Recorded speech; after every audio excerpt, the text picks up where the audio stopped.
This video is presented by Giamarn Poncho, Mylan de la Pena, Mayal Rose Rabanuel, Griselda Sassam, and Jerwin Villarriasa, and submitted to Mr. Andrian Ian Sasutil. So sit back and relax and enjoy learning. Good day everyone. In this video, we are going to present about Forget Developing Poor Countries. It's time to de-develop rich countries By Jason Hickel. As the UN's new Sustainable Development Goals are launched in New York, there's little to celebrate about the business as usual approach. This week, heads of state are gathering in New York to sign the UN's new Sustainable Development Goals. The main objective is to eradicate poverty by 2030. Beyonce, One Direction, and Malala are on board. It's set to be a monumental international celebration. Given all the fanfare, one might think the SDGs are about to offer a fresh plan for how to save the world. But beneath all the hype, it's business as usual. The main strategy for eradicating poverty is the same: growth. It will take 100 years for the world's poorest people to earn $1.25 a day. Growth has been the main object of development for the past 70 years, despite the fact that it's not working. Since 1980, the global economy has grown by 380%, but the number of people living in poverty on less than $5 or 3.20 euro a day has increased by more than 1.1 billion. That's 17 times the population of Britain. So much for the trickle-down effect. Orthodox economists insist that all we need is yet more growth. Scientists are now telling us that we're blowing past planetary boundaries at breakneck speed. And the hard truth is that this global crisis is due almost entirely to overconsumption in rich countries. Instead of pushing poor countries to catch up with the rich ones, we should be getting rich countries to catch down. Right now, our planet only has enough resources for each of us to consume 1.8 global hectares annually, a standardized unit that measures resource use and waste. This figure is roughly what the average person in Ghana or Guatemala consumes. By contrast, people in the US and Canada consume about 8 hectares per person, while Europeans consume 4.7 hectares, many times their fair share. What does this mean for our theory of development?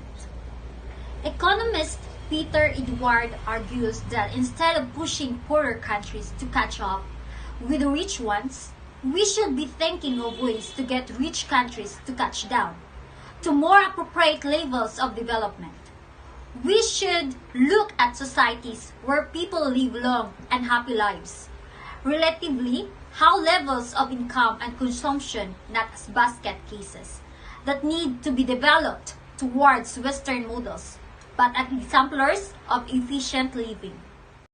Those sitting on wealth and power aren't going to stand aside and do the right thing. How much do we really need to live long and happy lives?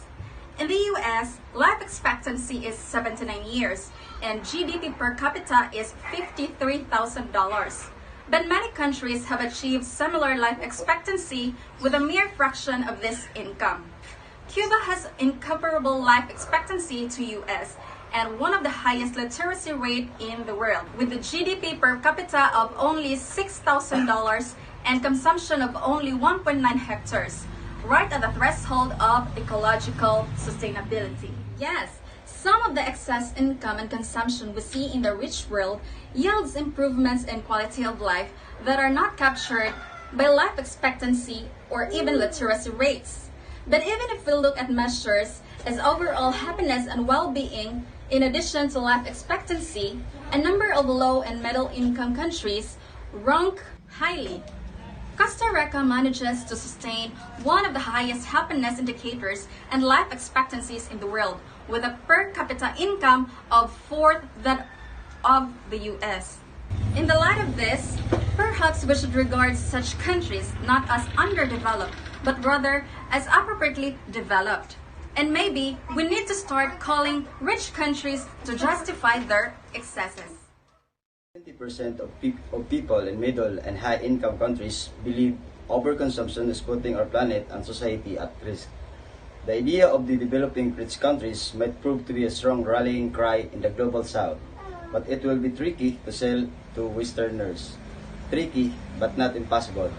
According to recent consumers research, 70% of people in middle and high income countries believe overconsumption is putting our planet and society at risk. The majority also believe we should strive to buy and own less, and that doing so would not compromise our happiness. People sense there is something wrong with the dominant model of economic progress, and they are hungry for an alternative narrative. The problem is that the pundits promoting this kind of transition are using the wrong language. They use terms such as degrowth, at worst at all, it developing, which are not really on board. Such terms are repulsive because they run against the deepest frames we use to think about human progress. And indeed, the purpose of life itself, it's like asking people to stop moving positively through life, to stop learning, improving, and growing. The Pope versus the UN. Who will save the world first? Negative formulas won't get us anywhere. The idea of steady state economics is a step in the right direction and is growing in popularity, but it still doesn't get the framing right. We need to reorient ourselves toward a positive future, a truer form of progress, one that is geared toward quality instead of quantity, one that is more sophisticated than just accumulating over increasing amounts of stuff, which doesn't make anyone happier anyway.